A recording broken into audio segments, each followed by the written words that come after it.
Hello! Welcome to our second lesson in Mathematics 9. Please find a comfortable seat, get your pen and notebook, and let's go to the exciting world of mathematics. Just a quick reminder, you can pause, rewind, and rewatch this video lesson as many times as you need to fully understand this lesson. Let's have this activity to boost your brain power by 101%. You will guess the word from the jumbled letters. Are you ready? That's great! Let's start!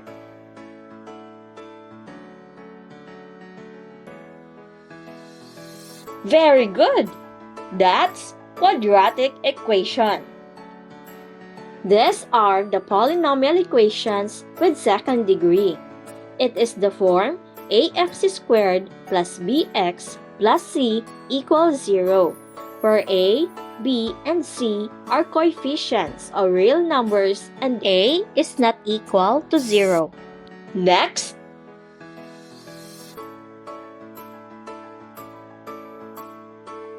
very good! It's variables. Variables are letters used instead of an unknown number in equations, expressions, and formulas. The variable is used as a placeholder for the unknown number. Any letter can be used as a variable. You're doing great! Next,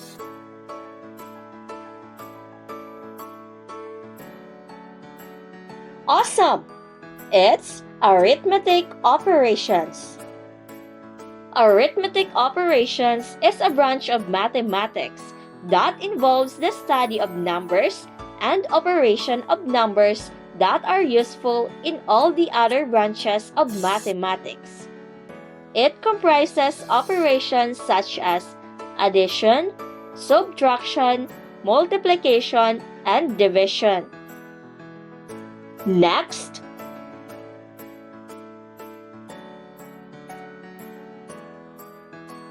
great job! It's rational algebraic equation. A rational algebraic equation is an equation that contains rational expressions, which are fractions with polynomials in the numerator and/or in denominator. Lastly,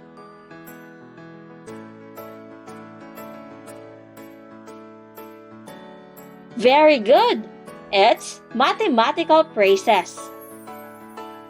A mathematical phrase is a verbal phrase that contains words or numbers that can be translated into a mathematical expression.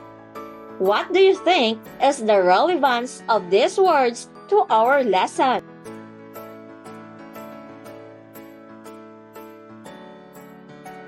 Correct! We are going to discuss solving word problems involving quadratic equations and rational algebraic equations. Let's have this example. The cost of a fall. The Peria, owned by Mr. David, wants to place a rectangular tarpaulin to inform the barangay of their latest attraction. Workers hurried to finish setting up the tarpaulin for their upcoming new attraction. The tarpaulin's dimensions had been carefully planned. Its length was 4 meters longer than its width, and its area was 45 square meters. Unfortunately, Jake, one of his workers, falls and injures himself while setting up the tarpaulin after losing his balance in a strong gust of wind. Realizing his leg may be broken, he admits he can't afford medical care. Mr. David offers a small amount, leaving Jake to face his injury alone. Questions: what are the dimensions of the tarpaulin? What is the moral of the passage? To solve for the dimension of the tarpaulin, let us follow or answer the steps or questions.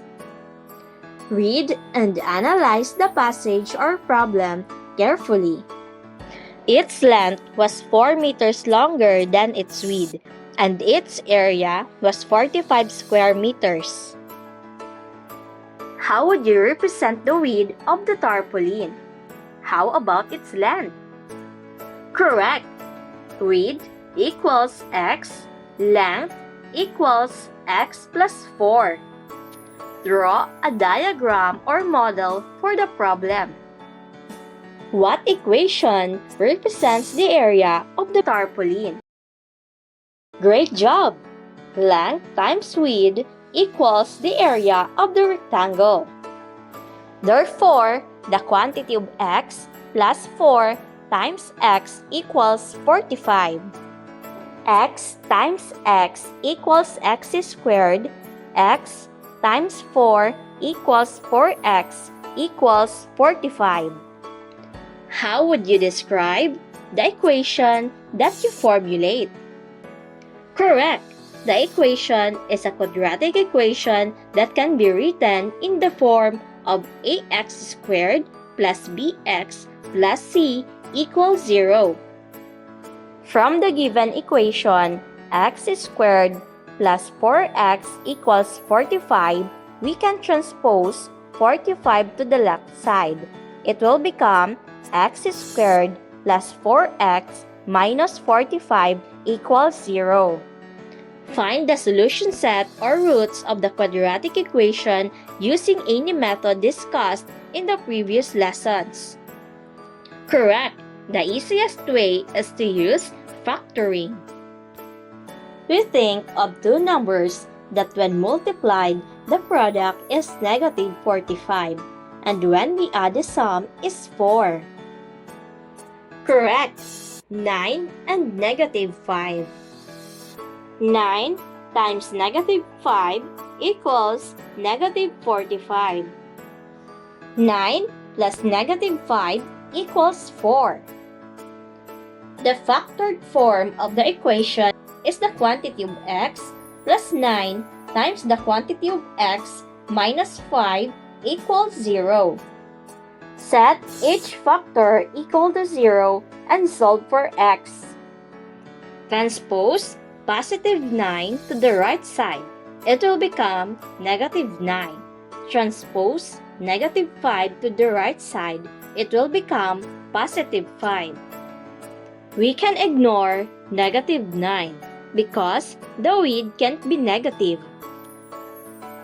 So, the value of x is 5.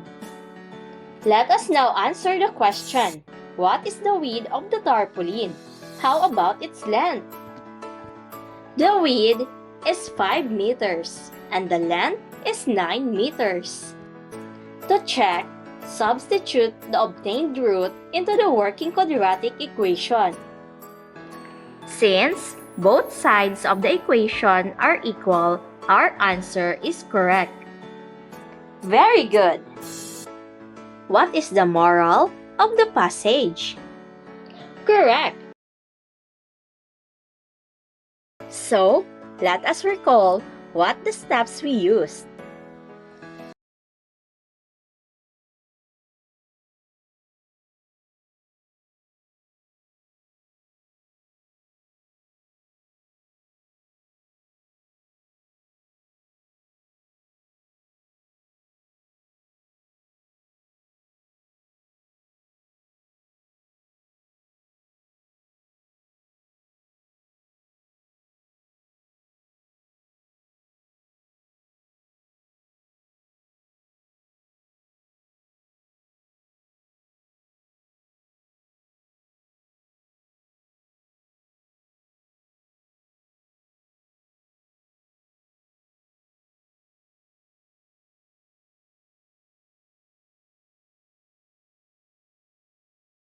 Remember, solving problems involving quadratic equations and rational algebraic equations does not end in finding and checking the roots.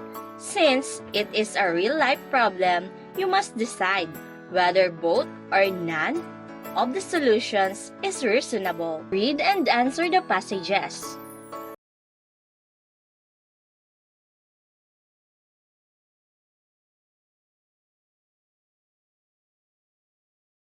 See you in the next lesson.